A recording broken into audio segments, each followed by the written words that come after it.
Pemirsa, legislator DPRD Provinsi Sulawesi Selatan Sele KS Dalle mendorong pemerintah untuk melakukan respon cepat terkait penanganan penyakit cacar monyet agar penularan dapat diminimalisir. Baru-baru ini 2 warga Sulawesi Selatan diduga terinfeksi penyakit cacar monyet setelah ditemukan riwayat perjalanan keluar Makassar.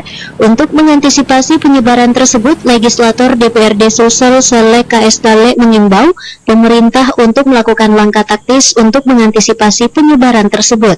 Selain itu, dia juga mengimbau kepada seluruh lapisan masyarakat di Sulawesi Selatan agar tetap mawas diri serta menjaga kesehatan bersama keluarga. Anggota DPRD Komisi E itu cemas dengan kondisi yang terjadi saat ini, melihat berbagai macam musibah yang melanda Indonesia.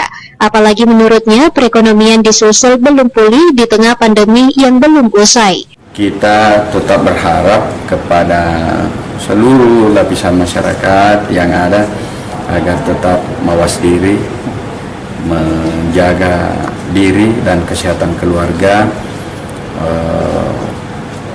di manapun dan aktivitas apapun yang dilakukan, karena ini penyakit baru yang muncul lagi nih, cacar monyet ini kurang lebih sama katanya dengan cacar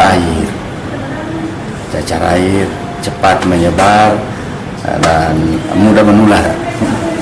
Sehingga memang kita berharap masyarakat mawas diri, menjaga diri dan keluarga.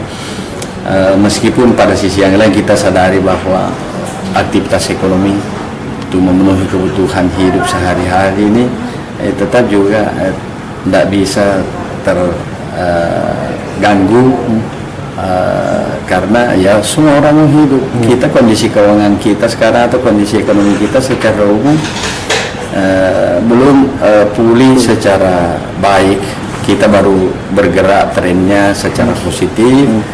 Mudah-mudahan suasana ini bisa dijaga, tidak terganggu oleh cacar monyet.